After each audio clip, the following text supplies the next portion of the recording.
வணக்கம். இன்னைக்கு நாம ஒரு செம இன்ட்ரெஸ்டிங்கான விஷயத்த கொஞ்சம் ஆழமா பார்க்க போறோம். நம்ம கையில சில குறிப்புகள் இருக்கு.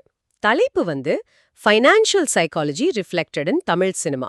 அதாவது தமிழ் சினிமாவுல பணம் சம்பந்தமா நம்ம மனசுல என்ன ஓடுது, நம்ம உணர்வுகள் இதெல்லாம் எப்படி படத்துல வருதுன்னு பார்க்க போறோம். ஆமா, இது ஒரு சுவாரஸ்யமான கோணம். சினிமாவுல இதெல்லாம் எப்படி காட்டுறாங்கன்னு பார்க்கறது. நம்ம நோக்கம் என்ன?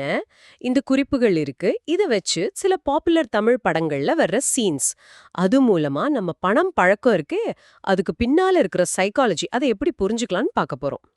சினிமா வெறும் என்டர்டெயின்மெண்ட் இல்லாம நம்மளையே நமக்கு காட்டுற கண்ணாடி மாதிரி. சரிதான். வாங்க ஆரம்பிக்கலாம். முதல்ல ம், நம்ம எல்லாருக்கும் ரொம்ப தெரிஞ்ச ஒரு உணர்வு, பயம். குறிப்பா அந்த ஐயோ பத்தாதே, போதுமானதா இல்லையேன்னு ஒரு பயம் வருமே, பற்றாக்குறை பயம். இது நம்ம பணம் சம்பந்தப்பட்ட முடிவுகளை எப்படி மாத்துது? சில சமயம் ரொம்ப கேர்ஃபுல்லா ஆக்கிடும் இல்லையா? நிச்சயமா. இந்த பற்றாக்குறை பயம், அதாவது ஸ்கேர்சிட்டி ஃபியர்னு சொல்றது, இது ஒரு பெரிய சக்தி. இது பாசிட்டிவாவும் இருக்கலாம், நெகட்டிவாவும் இருக்கலாம். எப்படின்னு கொஞ்சம் சொல்லுங்களேன். நல்ல விதமா பார்த்தா இது நம்மள சிக்கனமா இருக்க வைக்கும், சேமிக்க தூண்டும். நாளைக்கு என்ன ஆகுமோங்கிற ஒரு இதுல ஒரு சேஃப்டி நெட் உருவாக்க தோணும். ஆமா, அது நல்லது தானே.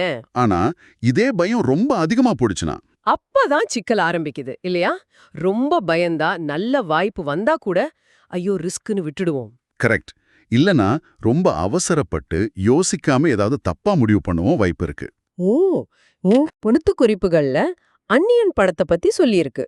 அங்க நேரடியா பணப்பற்றாக்குறை இல்ல, ஆனா ஒரு மாதிரி சமூகத்துல நேர்மை இல்ல, நியாயம் இல்லங்கிற ஒரு பற்றாக்குறை பயம். அதுதானே அம்பி அப்படி மாத்துது. மிகச்சரியா சொன்னீங்க.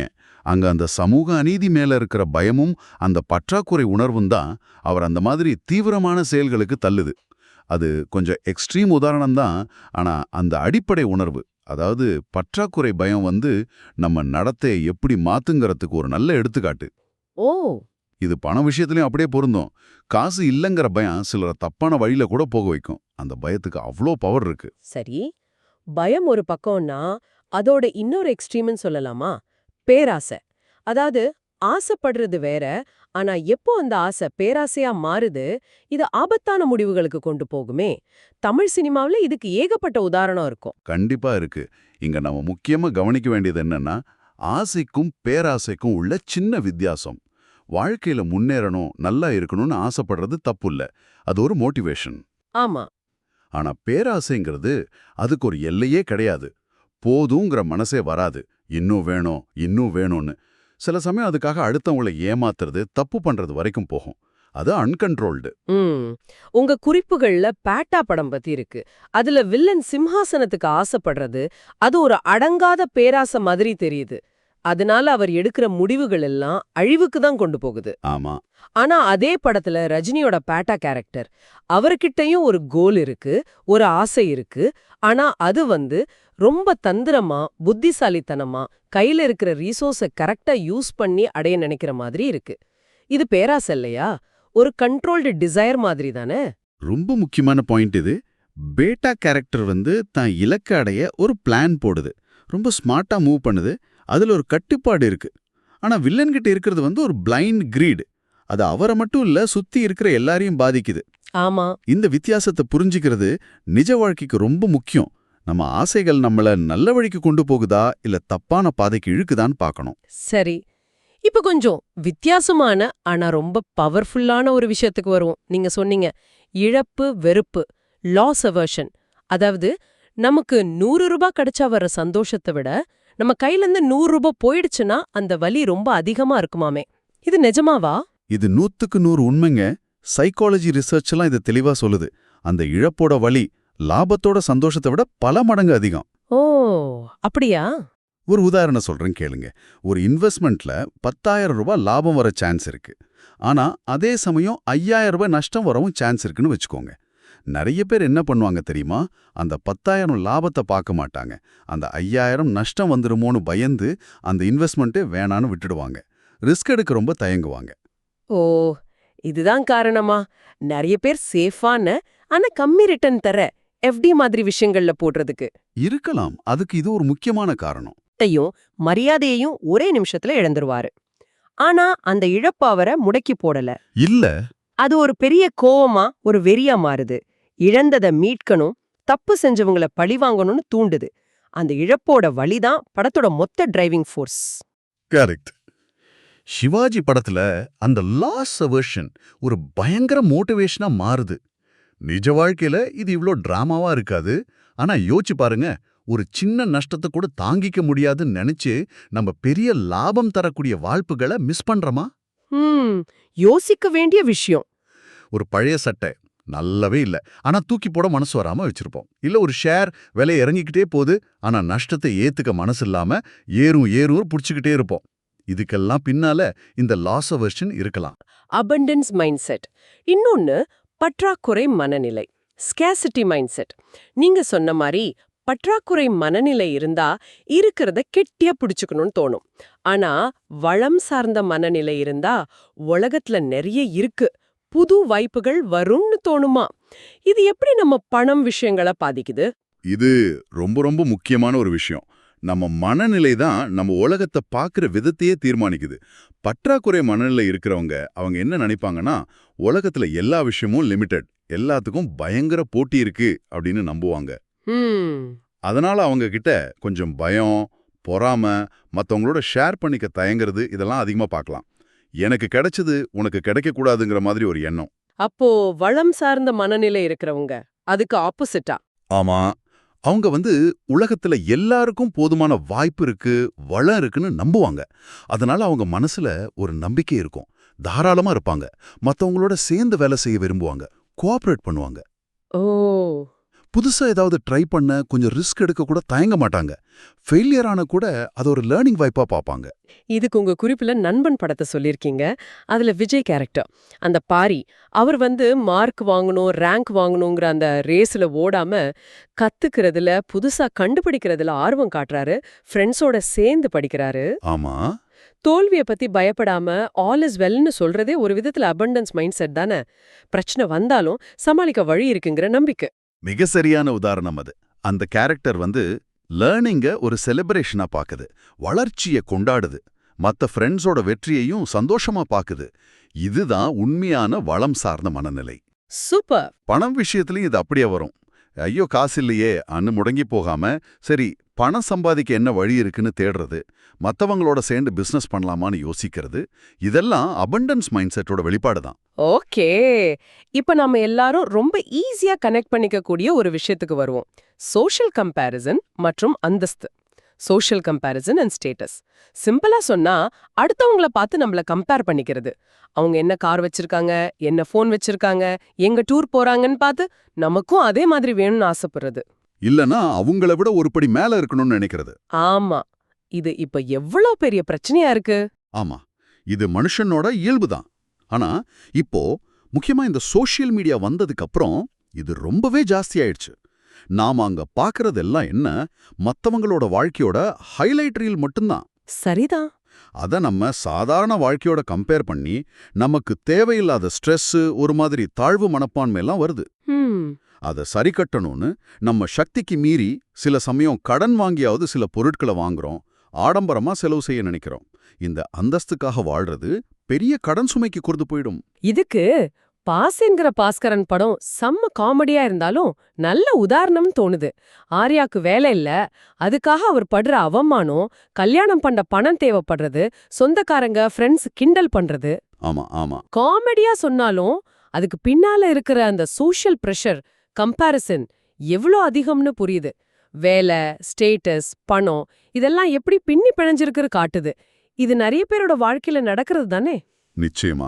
அந்த படத்துல அது ஃபன்னியா இருந்தாலும் அந்த அடிப்படை பிரச்சனை ரொம்ப ரியல். 4 பேர் என்ன நினைப்பாங்கங்கிற அந்த ஒரு பயம் நம்மளோட உண்மையான தேவைகளை விட இந்த சமூக எதிர்பார்ப்புகளுக்கு நாம் அதிக முக்கியத்துவம் கொடுக்க வச்சிருது. இது நம்ம ஃபினான்ஷியல் சாய்ஸை ரொம்பவே பாதிக்குது. நமக்காக செலவு பண்றதை விட அடுத்தவங்களுக்காக செலவு பண்ண ஆரம்பிச்சிடுறோம். கரெக்ட்.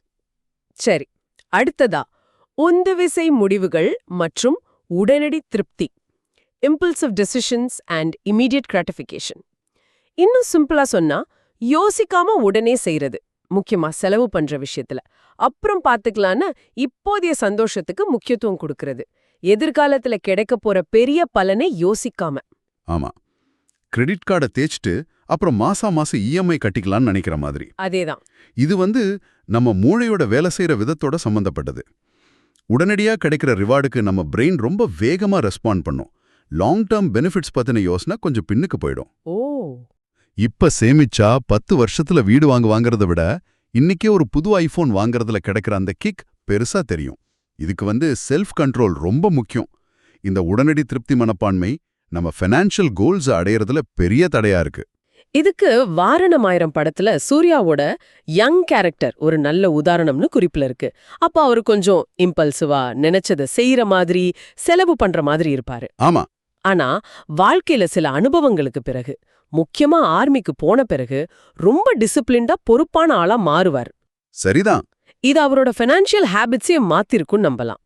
டைம் போக போக எக்ஸ்பீரியன்ஸ் மூலமா நம்ம பழக்கங்களும் எப்படி மாறலாங்கிறதுக்கு இது ஒரு நல்ல எக்ஸாம்பிள். நிச்சயமா. அனுபவங்களும் மெச்சூரிட்டியும் நம்ம பார்வையை மாத்தும், நம்ம ப்ரையாரிட்டிஸை மாத்தும். சின்ன வயசுல உடனடி சந்தோஷத்துக்கு முக்கியத்துவம் கொடுத்த நாம வயசாகும்போது ஃபியூச்சர் செக்யூரிட்டி, பிள்ளைகளோட படிப்புன்னு லாங் டேர்ம் கோல்ஸ் பத்தி யோசிக்க ஆரம்பிப்போம்.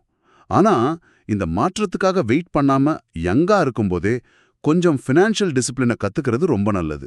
ரொம்ப சரி. கடைசியா நாம பார்க்க போற விஷயம் உணர்ச்சி வசப்பட்ட செலவு மற்றும் உண்மையான மகிழ்ச்சி. Emotional spending and true happiness.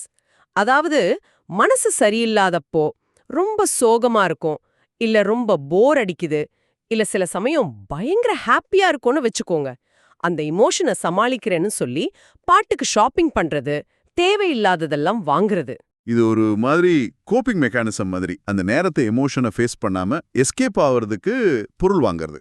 அந்த பொருள் வாங்குறதன் மூலமா ஒரு தற்காலிகமான சந்தோஷமோ இல்ல நான் கண்ட்ரோல்ல இருக்கேன் அப்படிங்கிற ஒரு ஃபீலிங்கும் கிடைக்கலாம். ஆனா அது கொஞ்ச நேரம் தானே.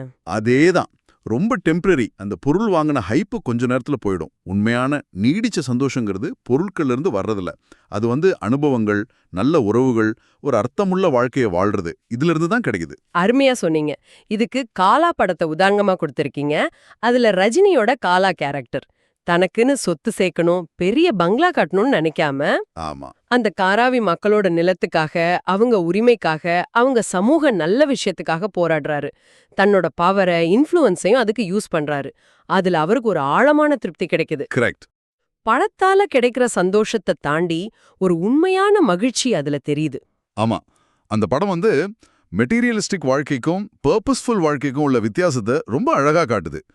பொருள் சேர்த்து கிடைக்கிற சந்தோஷம் டெம்பரரி. ஆனா ஒரு நோக்கத்துக்காக வேலை செய்யறதுல கிடைக்கிற அந்த மன நிறைவு அது ரொம்ப நாளைக்கு நிக்கும். பணம்ங்கிறது ஒரு டூல் தான், அதுவே கடைசி கோல் இல்லைங்கிறத புரிஞ்சுக்கணும். ஆஹா, இவ்ளோ நேரம் நாம பேசினதை வச்சு பார்த்தா தமிழ் சினிமா சும்மா டைம் பாஸ் மட்டும் பண்றதில்ல. நம்ம பணம் சம்பந்தப்பட்ட பயங்கள், ஆசைகள், நாம எப்படி சில சமயம் தப்பா முடிவெடுக்கிறோம், லாஸ் அவர்ஷன், மைண்ட் செட், சமூக அழுத்தத்தால எப்படி பாதிக்கப்படுறோம், சோஷியல் கம்பேரிசன், யோசிக்காம செலவு பண்றது, இம்பல்சிவ் பிஹேவியர், மனசு சரியில்லாதப்போ வாங்குறது, எமோஷனல் ஸ்பெண்டிங், இந்த மாதிரி நிஜ வாழ்க்கை சைக்காலஜி விஷயங்களை ரொம்ப யதார்த்தமா காட்டுதுன்னு புரியுது. நிச்சயமா. இந்த சினிமா கேரக்டர்ஸோட ஃபினான்ஷியல் ஜேர்னியை பார்க்கும்போது அவங்க பண்ற தப்புகள், அவங்களுக்கு கிடைக்கிற வெற்றிகள், இதெல்லாம் பார்க்கும்போது அது நம்மளை பத்தியும் நம்மளை சுத்தி இருக்கிறவங்கள பத்தியும் நிறைய யோசிக்க வைக்குது. ஆமா, நாமளும் இதே மாதிரி தானே சில சமயம் யோசிக்கிறோம். இல்ல அவங்க கிட்ட இருந்து நாம எதையாவது கத்துக்கலாமா அப்படின்னு ஒரு செல்ஃப் ரிஃப்ளெக்ஷன் பண்ண ஒரு வாய்ப்பு கிடைக்குது. இது நம்மளோட ஓன் ஃபினான்ஷியல் டிசிஷன்ஸை இன்னும் பெட்டரா எடுக்க ஹெல்ப் பண்ணும். அப்போ மொத்தத்துல என்னன்னா, தமிழ் சினிமாக்கள் இந்த ஃபினான்ஷியல் சைக்காலஜி மாதிரி கொஞ்சம் காம்ப்ளெக்ஸான விஷயங்களை கூட நமக்கு ரொம்ப பரிச்சயமான கதைகள், கேரக்டர்ஸ் மூலமா ரொம்ப சிம்பிளா புரிய வைக்குது. நம்ம பண பழக்க வழக்கங்களை பத்தி யோசிக்கிறதுக்கு ஒரு நல்ல ஸ்டார்டிங் பாயிண்டா இருக்கு. ஆமா, இன்னைக்கு நாம பேசின இந்த கான்செப்ட்ஸ் எல்லாம் பயம், பேராசை, இழப்பு பயம், மனநிலைகள், சமூக ஒப்பீட்டு, உடனடி திருப்தி, எமோஷனல் ஸ்பெண்டிங், இதெல்லாம் உங்கள் வாழ்க்கையிலையோ இல்ல நீங்க பார்க்குற மத்தவங்க வாழ்க்கையிலையோ எப்படி வெளிப்படுதுன்னு கொஞ்சம் கவனிச்சு பாருங்களேன். அது இன்ட்ரெஸ்டிங்கான சில புரிதல்களை கொடுக்கும். இறுதியா உங்களுக்காக ஒரு சின்ன கேள்வி மாதிரி, இல்ல ஒரு சிந்தனைன்னு வச்சுக்கோங்களேன். நீங்க கடைசியா பார்த்த இல்ல உங்களுக்கு ரொம்ப பிடிச்ச ஒரு தமிழ் படத்தை யோசிச்சு பாருங்க. அதுல வர்ற ஏதாவது ஒரு கேரக்டர் கிட்ட நாம இன்னைக்கு பேசின இந்த நிதி சார்ந்த குணங்கள் இல்லனா இந்த மனப்போக்குகள் எதையாவது உங்களால பார்க்க முடியுதா? நல்ல கேள்வி. அந்த கேரக்டர் ஏன் அப்படி நடந்துக்குது, அவங்களோட பின்னணி என்ன, அவங்களோட மோட்டிவேஷன் என்ன, இதெல்லாம் யோசிச்சு பாருங்க. அது அந்த கதைய பத்தியும் பொதுவா பணம் பத்தின நம்ம சமூகத்தோட பார்வை பத்தியும் உங்களுக்கு என்ன சொல்லுதுன்னு கொஞ்சம் சிந்திச்சு பாருங்க. இந்த ஆழமான அலசல்ல எங்களோட இணைஞ்சதுக்கு ரொம்ப நன்றி. நன்றி.